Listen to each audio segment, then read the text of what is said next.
more. And let's lock your bags. All right, brothers. All right. Shalom, shalom. First and foremost, we'd like to give all praise and glory to YAHAWAH, BAHASHAM, YAHAWASHI, BAHASHAM, QADASH. Double honors to the elders and the apostles of Great Millstone, taught us the truth. And salutations to the hopeful elect that's around the four corners of the globe. And the elect begins with 144,000.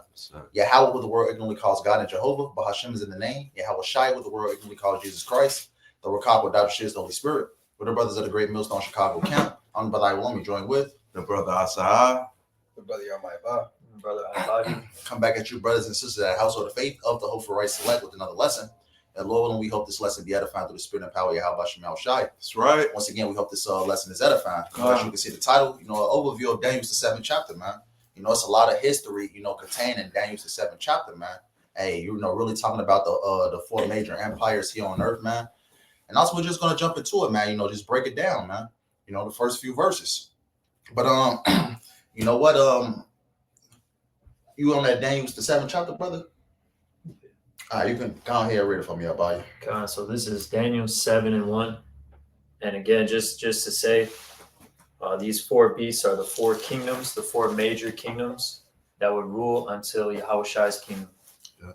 So this is a big part of history. This is a very, very important, breakdown that our elders taught us at JMS. So it says, Daniel 7:1. In the first year of Belshazzar, king of Babylon, Daniel had a dream and visions of his head upon his bed. Then he wrote the dream and told the sum of the matters. Right. So the Most High giving Daniel the dream ultimately of what he's about to see, man, which is what those four major empires, as the brother Ibaya was just talking about, and Belshazzar being the final king of Babylon, man. Verse 2, Daniel spake and said, I saw in my vision by night, and behold, the four winds of the heavens strove upon the great sea. Right, the four winds represent north, east, south, and west, and that great sea represent the Mediterranean Sea. Verse 3, and four beasts, and four great beasts came up from the sea, diverse one from another. And right, so when Daniel ultimately had this vision, this dream, this vision, he ultimately literally seen, four great beasts, but they ultimately represented something. You can read that part again. Daniel 7:3, and four great beasts came up from the sea, diverse one from another. Mm-hmm. The first was like a lion and had eagle's wings. Right, ultimately representing the Assyrian Empire. You got that that picture of the griffin.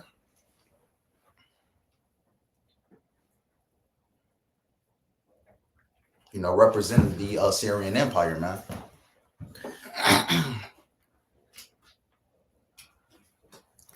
And they use that image of a lion and an eagle, together in one. So it says, which it also represents power. Mm-hmm. A lion and an eagle, because like we had said earlier, the brother had said the lion is like the king of the land animals, and then the eagle is the highest flying bird. So it says, and I beheld until the wings were plucked off, and it was lifted up from the earth. Right. So ultimately you had the Babylonian Empire come into power, man. And I got a little history, just based off that fact, man. Nebuchadnezzar being the first king, of Babylon, man. You had Babylon ultimately, take down Assyria. You can read that part again, how I talked about it being plucked. God. Daniel 7:4. The first was like a lion and had eagle's wings. So the Assyrians. Mm-hmm. I beheld till the wings thereof were plucked, and it was lifted up from the earth. Right, talking about the Babylonian Empire, man. And it was plucked. And just a little history on that, you had Nebuchadnezzar's father. I'm going to just read it a little bit. Nebuchadnezzar and his son Nebuchadnezzar, which became the first official king of Babylon, the Neo-Babylonian Empire. It says Nebuchadnezzar, which is Nebuchadnezzar's father, and his sons Nebuchadnezzar and his son Nebuchadnezzar, along with the Medes, led the coalition that destroyed the Assyrian Empire. Nebuchadnezzar, which was Nebuchadnezzar's father, Nebuchadnezzar, as the king of the Neo-Babylonian Empire, formed the alliance with the Medes, and together they sacked the Assyrian cities of Ashur in 614 BC, and the capital city of Nineveh in 612 BC, ending the Assyrian Empire. Nebuchadnezzar fought alongside his father, and after Nabopolassar's death, went to secure control of the region and expanded the Babylonian Empire. So ultimately, he exceeded his father, ultimately, Nebuchadnezzar becoming the first official king of Babylon, ultimately taking down the Assyrian Empire, man. That's why it says its wings were plucked, because ultimately Babylon ultimately took down the Assyrian Empire, man. But they were also the same people. Yeah, the Assyrians, yeah. Which is why they sometimes refer to it as the Assyro-Babylonian Empire. So it says, I beheld till the wings were plucked off, and it was lifted up from the earth and made to stand upon the feet as a man, right? And a man's heart was given to it. Right, talking about Nebuchadnezzar, man. Because he was the first official king of Babylon, Verse 5, and behold, another beast, a second, like to a bear. Right, and that bear, the second beast, that bear represents the Medo-Persian Empire. Real quick, you can hold this on deck, either Jeremiah or Asa. Just hold it on deck. Give me Daniel's the 5th chapter, last few verses, and just hold it on deck. I got you. Don't read it yet, but just hold it on deck. Okay, so this is back in Daniel 7, and we're at verse 5. And behold, another beast, a second, like to a bear. Right, represent that second beast. That bear represents the Medo-Persian Empire. And it had raised up itself on one side. Right, because ultimately you had the Persians that was greater than the Medes, man. It was a joint rulership. You had the Medes, ultimately, led by Darius the Mede, that ultimately took down Babylon. And you had the Persians, ultimately, let me read that part again. It says, and it raised up itself on one side. Right, so the Persians was greater than the Medes, man. Cyrus, what's that? Cyrus the Great, It says, and it had 3 ribs in the mouth of it, between the teeth of it. And they said thus unto it, arise, devour much flesh. And those 3 ribs are Babylon, Egypt, and Lydia, the 3 strongholds that ultimately the Persian Medes ultimately took over, man. Every brother got that Daniel the 5th chapter? Real quick. Because the Medo-Persians came from the east, and they conquered north, west, and south. That's that arise and devour much flesh. They devoured. But this is how they went down. This is how the Babylonians went down. This is how the Medo-Persians took them over, which is what we're about to read in Daniel 5. You can start at Daniel 5, and let me see. We get to the point. Start at verse 26. No, start at verse 24. Daniel 5 and verse 24. Then was the part of the hand sent from him, and this writing was written, and this is the writing that was written, Mene, Tekel, Upharsin. This is the interpretation of the thing, Mene, Yahawah hath numbered thy kingdom and finished it. Right, so ultimately the signs, man, the signs were written that ultimately, the Babylonian Empire was coming to an end. Who was that king, man? Belshazzar. As we read that, what's that? Daniel's the top of Daniel's the 7th chapter. Belshazzar was the last king of Babylon. And this is where that saying comes from. Oh, we see the writing on the wall. Yeah, the writing on the wall. It's over with. But this was the Babylonians. The final king, like the brother said, they were having a feast. Yeah, they were drunk. It was a hostile takeover. It wasn't a battle. So ultimately, you had. Let me see. Can I find some history on that real quick? But you got it, brother. So yeah, they were having a feast when they saw the handwriting on the wall, basically letting them know that it's finished, like the scripture is going to say, But yeah, it wasn't much war to take it over. It was just like a transition of power. They slayed the Babylonian elites and they took it over. Yep. It was a hostile takeover, as the brother said. But you can continue on that so I can find this. Daniel 5 and 27. Tekel, thou art weighed in the balances and art found wanting. Puris, thy kingdom is divided and given to the Medes and Persians. The Medes and the Persians. It's given to the Medes and the Persians, right? Because ultimately Darius the Mede ultimately took, over the Babylonian Empire, man. Ultimately end up taking everything, that they had, ultimately slaying Belshazzar, man. But verse 32, real quick. Just say verse icon. Verse 30. In that night was Belshazzar, the king of the Chaldeans, slain. Yep. And Darius the Median took the kingdom, being about 62 years old. What's that? 62. Yeah, he was about 62 years old. You know, and ultimately, Darius the Median. Yeah, Darius the Median. He was 62 years old, man. When ultimately he took over the Babylonian Empire. But going back to that Daniel 7, man, ultimately, you know, who you had at the time, you had Persia, you know, ultimately lifting himself on one side, it was greater than the Medes. You know, it was a joint rulership. You had Darius the Mede ultimately taking over Babylon, and you had Cyrus the Great ultimately ruling the side of Persia, man. You know? So it says, now we're on verse 6, Daniel 7 and 6. And after this, I beheld, and lo, another like a leopard. Right, that leopard, talking about the third beast, man, represents the Grecian Empire, ultimately representing Alexander the Great. Let's get first Maccabees. Yeah, first Maccabees. And BAHASHAM, I grab Daniel's 8. Get first Maccabees.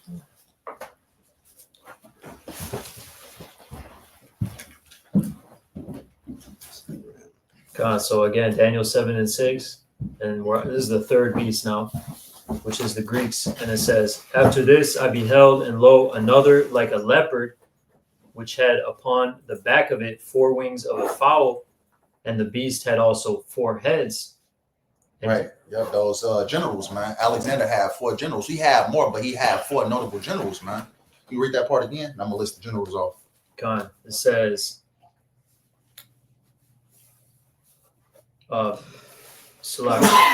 Daniel 7 and 6. After this I beheld, and lo, another like a leopard. Right, where it represents the Grecian Empire, Alexander the Great. It says, which had upon the back of it 4 wings as a fowl, and the beast had also 4 heads, and dominion was given to it. Right, the 4 heads represents Alexander's generals, and that you can grab that first Maccabees 1 and 1. All right, come on. First Maccabees 1 and 1. And after it happened, after that, Alexander, son of Philip, the Macedonian, who came out of the land of the child of the Chittim, had smitten Darius, king of Persians and Medes. And right, this particular Darius was the last king of the Medo-Persian Empire that ultimately Alexander the Great ultimately had slew, man. To ultimately want to take that kingdom over, you know. And this first Maccabees is going into the history on that third beast and on Alexander.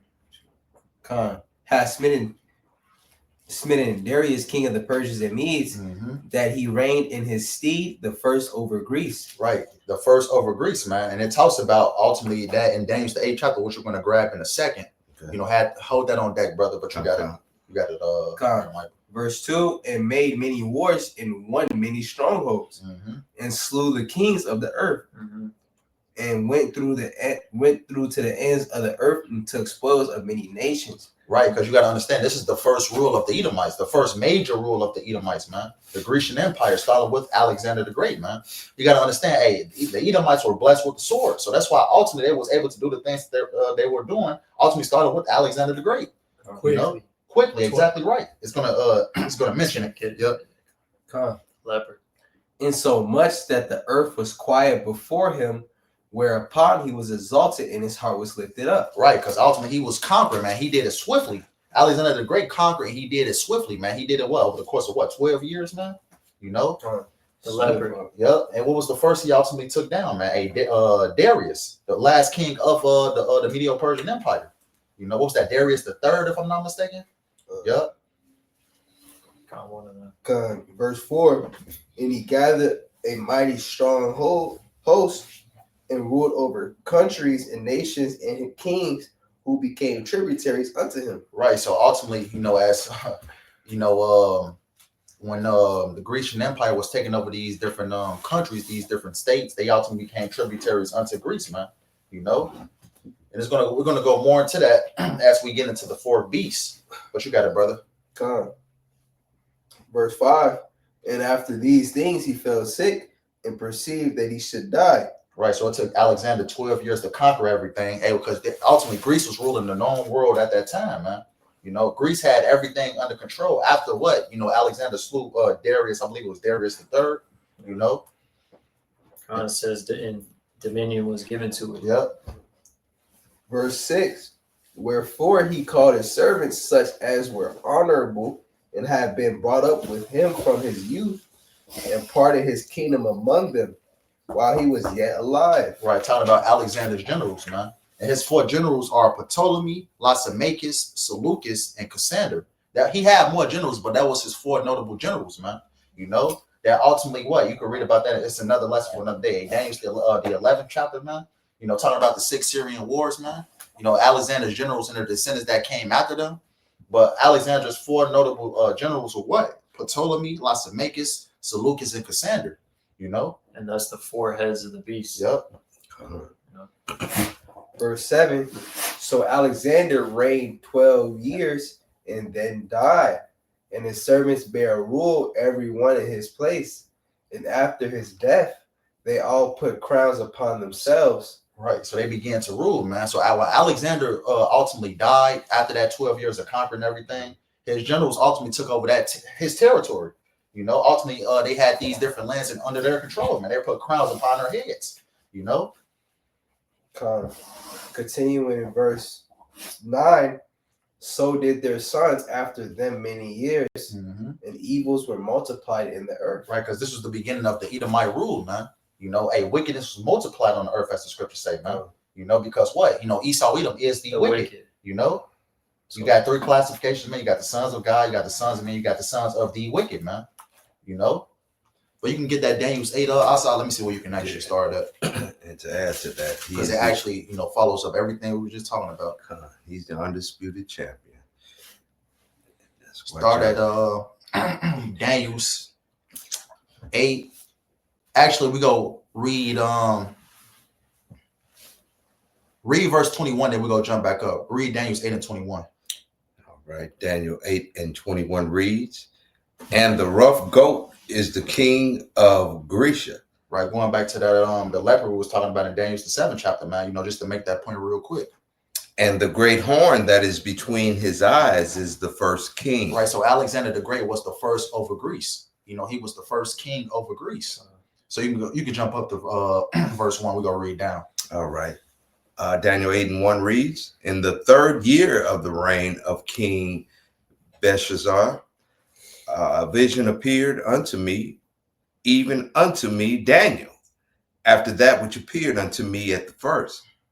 And I saw in a vision, and it came to pass, when I saw that I was at Shushan in the palace, which is in the province of Elam. And I saw in a vision, and I was by the river of Ulai. Verse 3, then I lifted up mine eyes and saw, and behold, there stood before the river a ram which had 2 horns. And that 2 horns, you know, represents the Persian Medes. You had the Persian, you had the Medes, you know, the Medo-Persian Empire.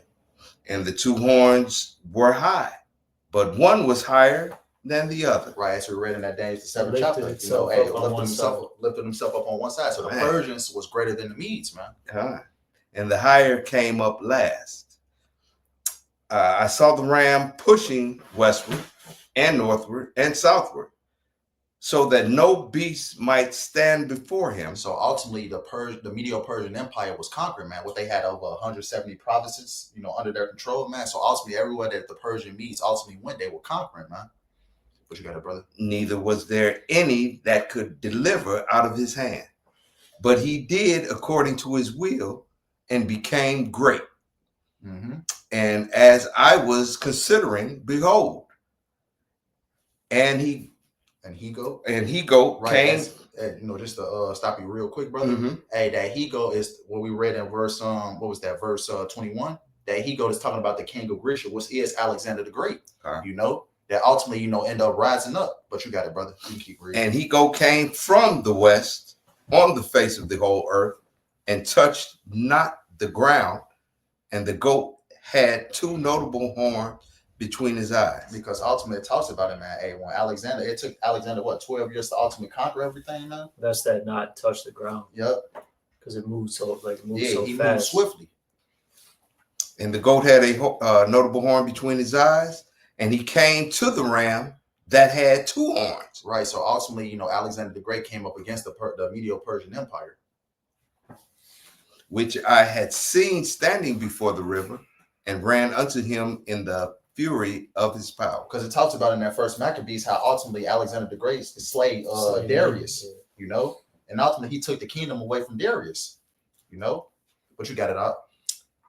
And I saw him come close unto the ram, and he was moved with choler against him, and smote the ram, and brake his two horns. So this is Alexander the Great taking down the Medo-Persian Empire.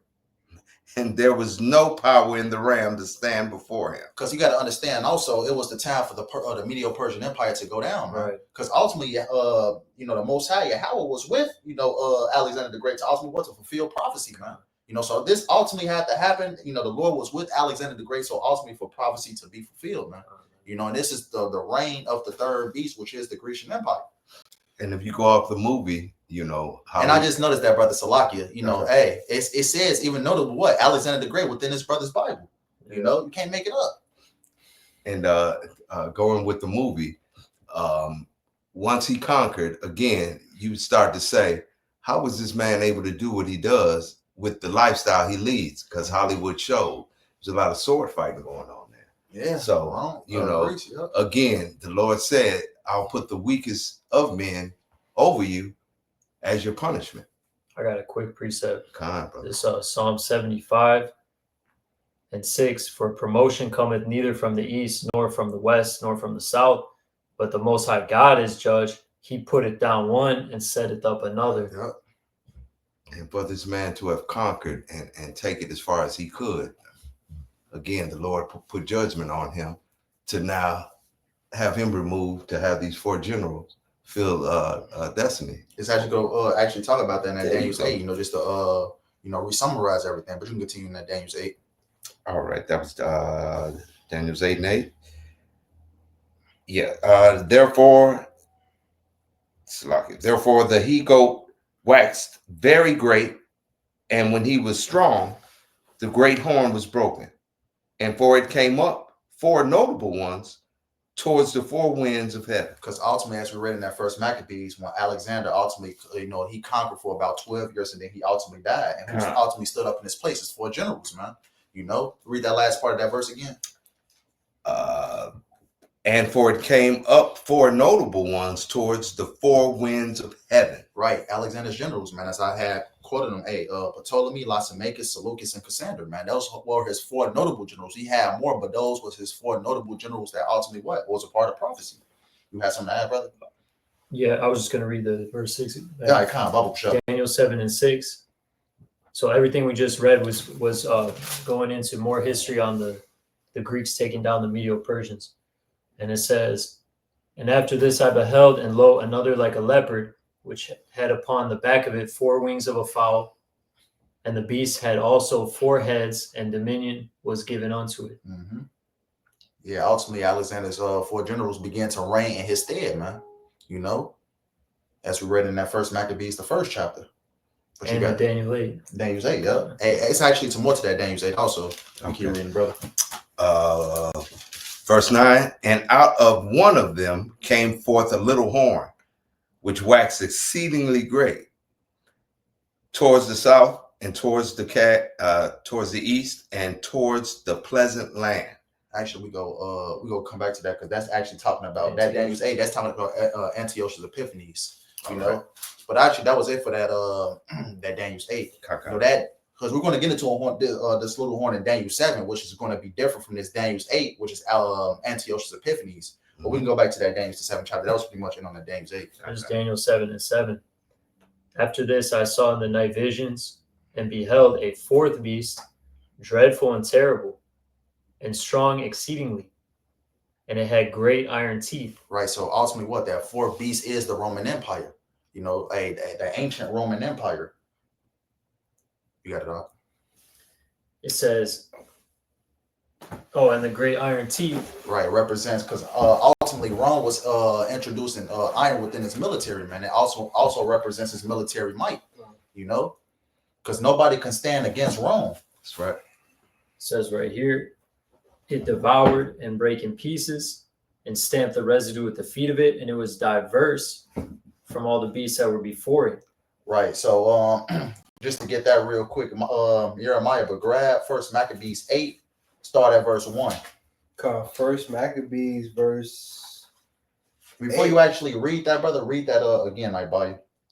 Read the whole verse again. Daniel 7:7. And after this I saw in the night visions, and behold, a fourth beast, Which is the Roman Empire. dreadful and terrible, and strong exceedingly, and it had great iron teeth. Because ultimately Rome introduced iron within its military, which made its military a mighty. It devoured and brake in pieces, and stamped the residue with the feet of it. Right, because ultimately Rome was conquering everything it came across, man. It conquered the known world at that time. And it was diverse from all the beasts that were before it. All right, yeah, it was diverse from all the beasts that were before it. Now, grab that First Maccabees 8 and 1. You go read First Maccabees 8 and verse 1. You go jump down to verse 13. First Maccabees verse 8. And his servants bear rule, every one in his place. No, First Maccabees 8 and 1. Chapter 8. Oh, Salaki, bro. Salaki. It's all good. First Maccabees 8 and 1. You go read verse 1. You go jump down to verse 13. All right, First Maccabees 8 and 1. Now Judas had heard of the fame of the Romans, that they were mighty and valiant men, and such as would lovingly accept all that join themselves unto them, and make a league of amity with all that came unto them. Right, verse 1 being a point. The Romans, they were valiant men, man. They ultimately had a strong military, and ultimately, how was it diverse? Jump down to verse, let me see. Jump down to let me see. With the Senate house? Yeah, verse 15. Verse 15. Moreover, how they had made for them. 14. 14. Verse 14. Yet for all this, none of them wore a crown or was clothed in purple, to be magnified thereby. Right, because ultimately Rome didn't have a straight king, just like kingdoms before it, man. Because kingdoms before Rome, they ultimately had a king, and then ultimately when the kings had sons, they was heirs to the throne. But Rome was not set up like that. You continue on that verse, brother. Verse 15. Moreover, how they had made for themselves a senate house. Right, they made themselves a senate house, man, just like America today. Because ultimately, what made Rome diverse? Ultimately, how Rome has Caesars. Going back to the ancient Rome had Caesars. America has presidents. Which they elected in office. They didn't have exact kings like kingdoms before, like Babylon, like the Medo-Persian Empire, for example. But you got it, brother.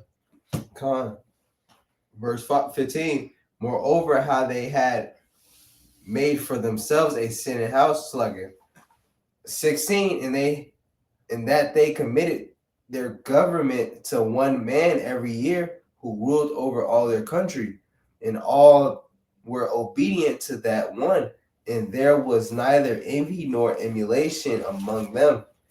In consideration of these things, Judas chose Ephraim, the son of John. That was pretty much it. Read that last verse again, though. 16 or 17. Read 16 again. And that they committed their government to one man every year. Right. So ultimately, just how presidents, for example, every 4 years, the people elect, a person or a president in a seat, Right. Just like Rome did back then. Ultimately, they put a Caesar within that seat, man, to ultimately to rule over the people. They were subject to that one. And then they had a Senate house. Yep. Like we still have America still has a Senate house. Yeah, we're gonna get to that verse too, because ultimately America is the Roman Empire coming back, man. Continuing at 16, who ruled over all their country, and that all were obedient to that one, and that there was neither envy nor emulation among them. Yeah, that was pretty much the point, man. Hey, Rome didn't have a king like past kingdoms before, man. They ultimately had a Caesar, which would be a president today, in America's terms, because America and Rome is one and the same. But you got it. You go back to that Daniel 7.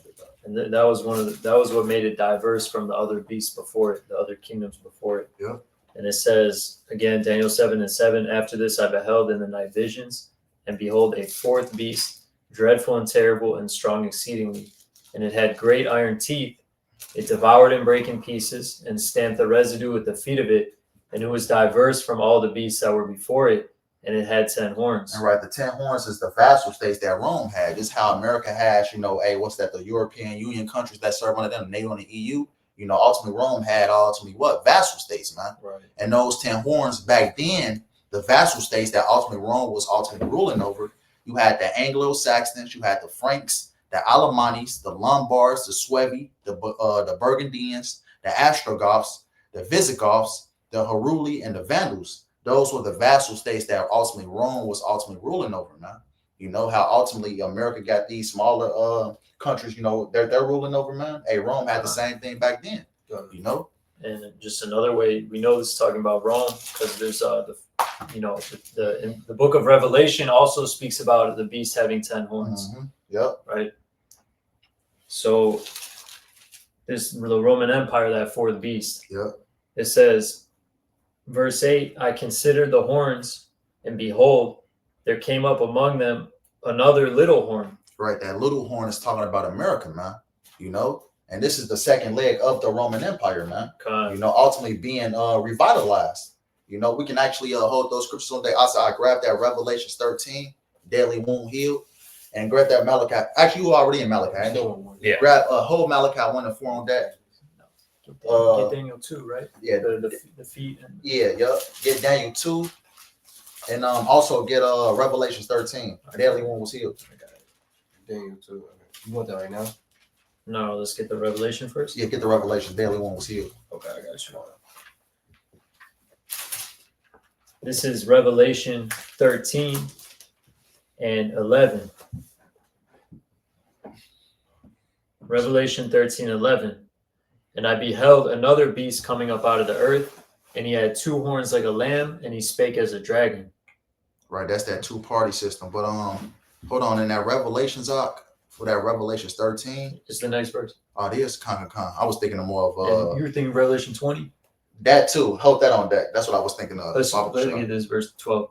It says, I was thinking about verse 3 in that Revelations 13. oh, Salakia. Nah, we got it. Revelations 3, 20. verse 3. This is You can Revelation. jump down after that. Jump back up. Yeah, jump Okay. up there and jump down to what you was gonna get. Okay. Revelation 3 13. and 3. Yep. And I saw one of his heads as it were wounded to death, and his deadly wound was healed. Mm-hmm. And all the world wondered after the beast. Right. So and I saw one of his heads as it were wounded to death. Right. The ancient Roman Empire ultimately going down because what you had Jake ruling for that period of 1,000 years that ultimately that took ancient Rome out of power, man. You know, you ultimately had Jake ruling for that 1,000-year period, and Esau Edom was under subjugation under the Israelites, man. Mm-hmm. You know, you continue on that up. Or do you want to get that 1,000 here? Yeah, bubble shot. Revelation chapter 20, verse 1. And I saw an angel come down from heaven, having the key of the bottomless pit and a great chain in his hand. Right, that bottomless pit being Europe. And he laid hold on the dragon, that old serpent, which is the devil and Satan, and bound him 1,000 years. Because Esau, the Edomites, you know. Hey, also a side note, tying Esau Edom back to the serpent in the garden. You know, so ultimately Esau Edom was under Jake's rule for that 1,000-year period, which we know to be what the world will call the Dark Ages. You know, verse 3, and cast him into the bottomless pit and shut him up, and set a seal upon him, that he should deceive the nations no more, till the 1,000 years should be fulfilled. And after that, he must be loosed a little season. Right, be loosed a little season. And going back to that Daniel 7, man, that little horn, ultimately being what? America. You know, Esau Edom coming back into his power seat, man. Which is the second leg of the Roman Empire. You know, did you ever finish that Revelation 13? Yeah, it's right here. This is Revelation 13 and 12. And he exerciseth all the power of the first beast before him, and causeth the earth and them which dwell therein to worship the first beast, whose deadly wound was healed. Right. The Roman Empire ultimately coming back into power in the form of America, which is that little horn we read in Daniel's the 7th chapter, man. That's right. You know? That's right. And America is the second leg of the Roman Empire. It's the continuation of the fourth beast. You know? And also the Renaissance period was, You got it right here. Malachi 1 and 4. You can read it real Malachi quick. 1 and 4 reads, whereas Edom saith, we are impoverished, but we will return and build the desolate places. Thus saith the Lord of hosts, they shall build, but I will throw down. And right, what was the reformation of the Roman Empire, man? During the Renaissance, which means rebirth. Esau Edom coming back into power, you know, ultimately gaining power again, you know, ultimately building America. America being that little horn, you know, the second leg of the Roman Empire. and the Renaissance period was when they glorified Rome once again, and they set themselves up as if the so-called white man was the standard and the image of everything, of beauty, of, well, first and foremost, of taking the image of YAHAWAH, YAHAWASHI, and of the saints and of the angels, right? So that's causing the earth to what? To worship the image of the beast, the beast. Rome. Yeah. Back in that Daniel 7, we had hit up all those points. You got to jump down in that Revelation 13, right? Yeah, that was the point. Yeah, come on. All right, so let's go back to that Daniel 7. Want me to finish this? That was pretty much the point. Okay, okay. All right. Daniel 7 and 9, or verse 8. Yeah, continue verse 8. We got to break down a little the 3, I considered the horns, and behold, there came up among them another little horn, which is America, the second leg of the Roman Empire, which is Babylon the Great, which is America.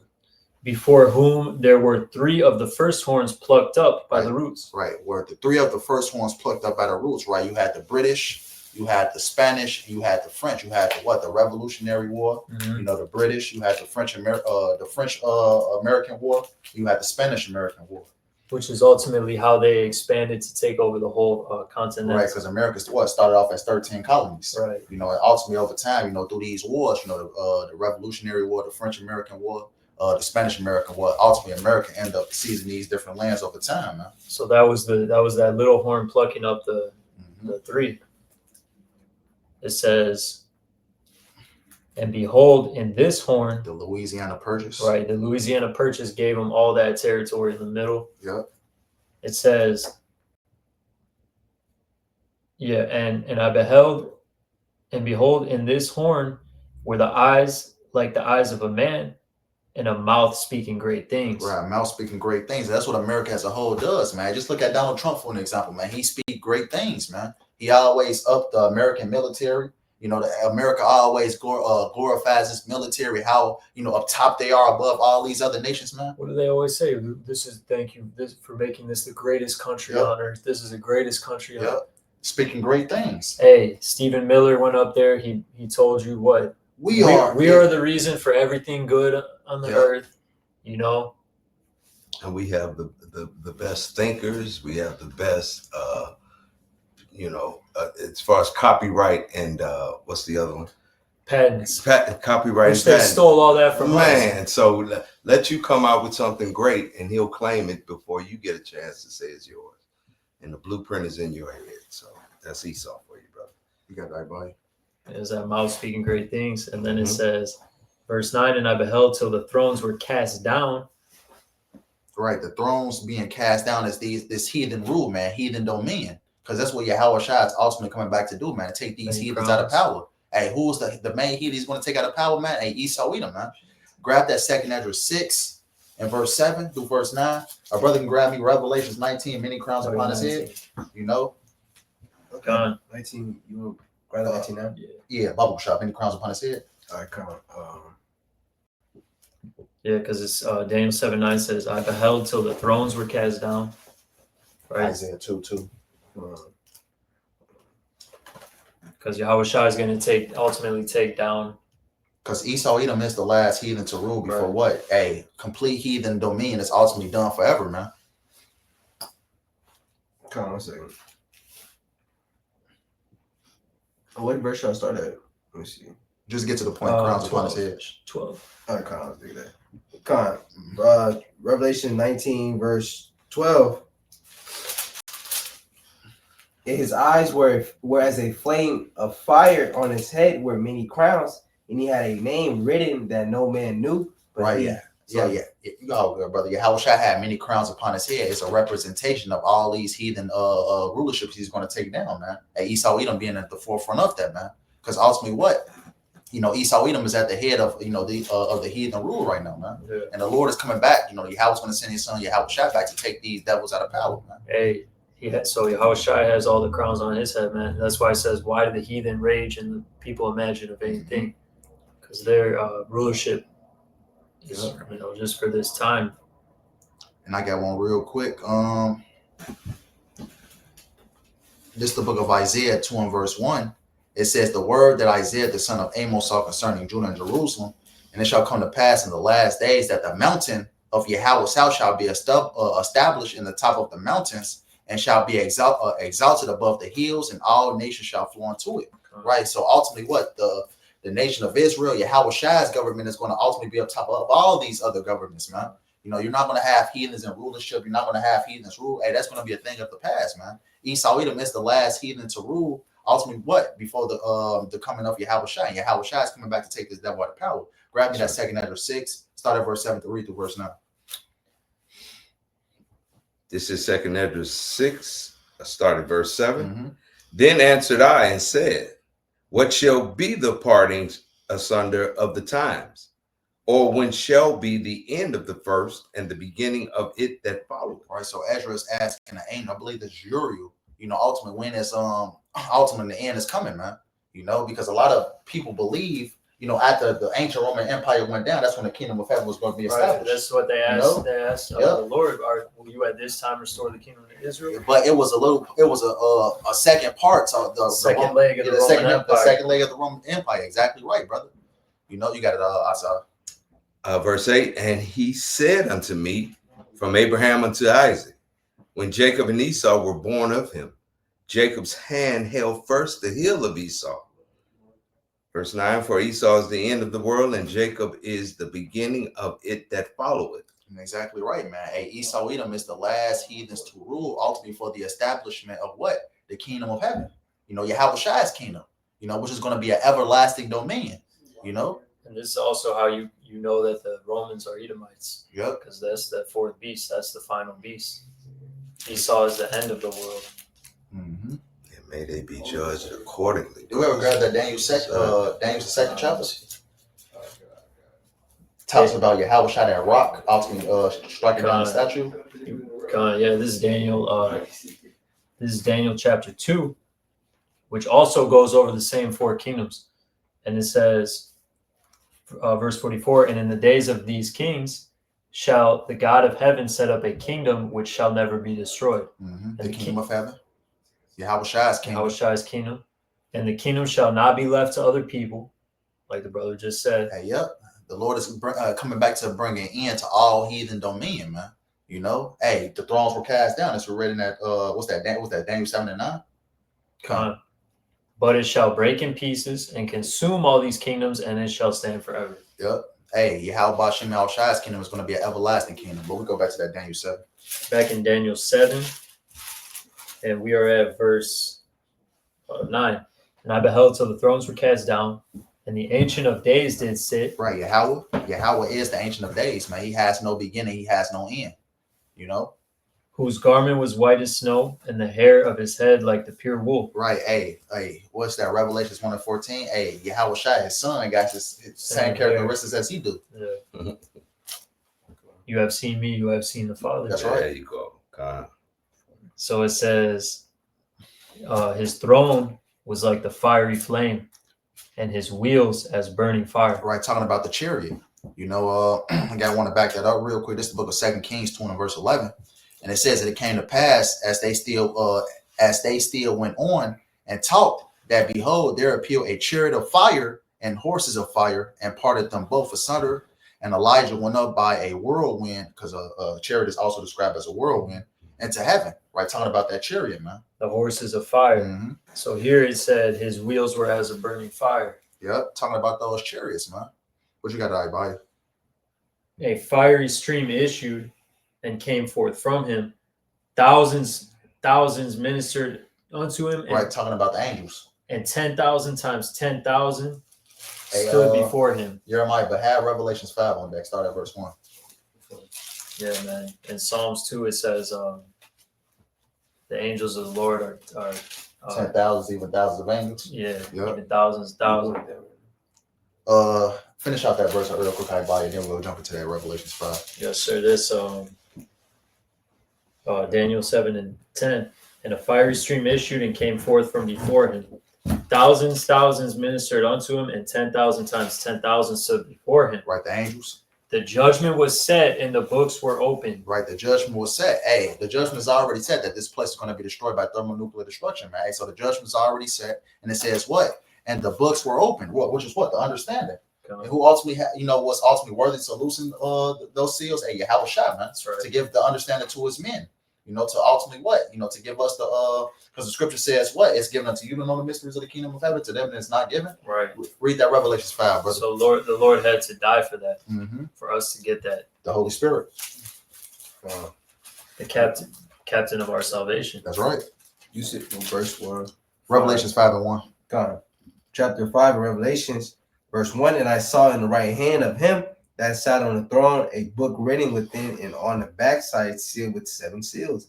So that represents the scriptures, the understanding That's of right. And I saw a strong angel proclaiming with a loud voice, who is worthy to open the book and to loose the seals thereof. And YAHAWASHI was worthy to do that, man. To ultimately what? To loosen the seals, which is the understanding, man. To ultimately to give it to his men. Verse 3. And no man in heaven nor in earth, neither under the earth, was able to open the book, neither to look thereon. That's right. And I wept much, because no man was found worthy to open to read the book, neither to look thereon. And one of the elders said unto me, Weep not.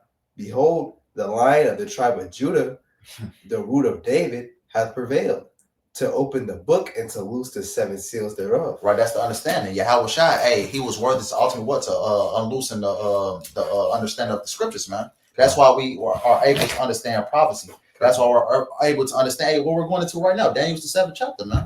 To understand what these different things mean, man. And give you the understanding, man. So ultimately, YAHAWASHI was ultimately worthy to loosen the seals up. Right. Verse 11, I beheld then. Daniel 7 and 11. Yes, Daniel 7 and 11. I beheld then, because of the voice of the great words which the horn spake. Right, talking about America's pride, man. I beheld even till the beast was slain, and his body destroyed and given to the burning flame. Right, because that's ultimately how America is going to be destroyed, man, by thermonuclear destruction. That little horn, America, the second leg of the Roman Empire, the continuation of the 4 beasts. That's how ultimately this place is going to be destroyed. That fire, man. Grab I believe it's Revelation 13. The beast shall hate the whore, and somebody grab that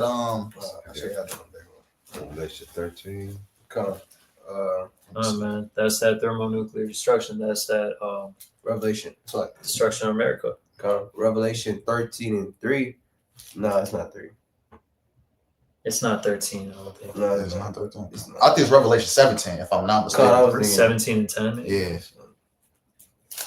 And shall burn up her body with fire. That's 16, bro. Revelation 17 and 16. With fire. I said 13. So Revelation 17 and 16, and the 10 horns which thou sawest unto the beast, these shall hate the whore, and shall make her desolate and naked, and shall eat her flesh and burn it with fire. Right. So America's on our lives. We just talked loosely about the 10 horns and a few verses prior. Which it mentions the 10 horns. The 10 horns, yep. So ultimately America's on allies, and ultimately rival countries is going to shoot their missiles upon America, and this place is going to be a lake of fire. They're going to burn her flesh with fire, man. That's going to be the judgment, as the scripture says, verse up, it says the judgment was set.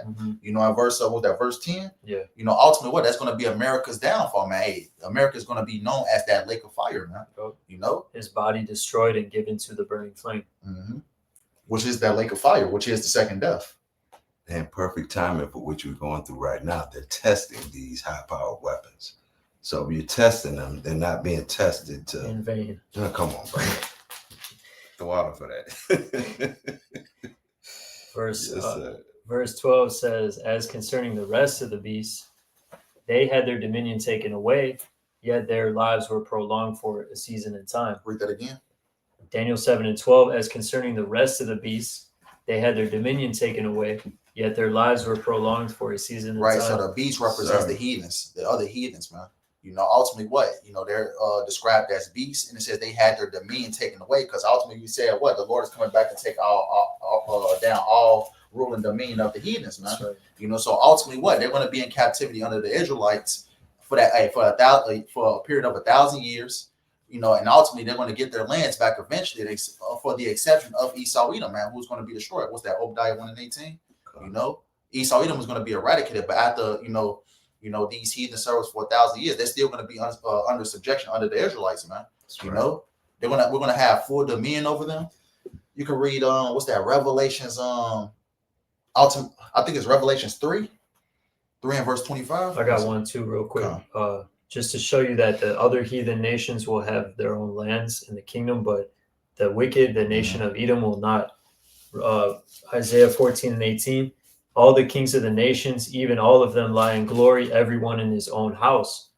But thou art cast out of thy grave like an abominable branch, and as the raiment of those that are slain thrust through with the sword, that go down to the stones of the pit as carcass trodden under feet. Thou shalt not be joined with them in burial, because thou hast destroyed the land and slain thy people. The seed of evildoers shall never be renowned. Right. So ultimately, hey, these heathens are going to serve their 1,000 years of captivity. Even after these heathens serve their 1,000 years of captivity, they're going to have what? You know, they're going to be under subjection under the Israelites. They're always going to be our servants. They're always going to be our servants, but an exception of Esau Edom, who's going to be eradicated off the earth. I'm back up your point, brother, real quick. This is the book of Revelations 20 and verse 5.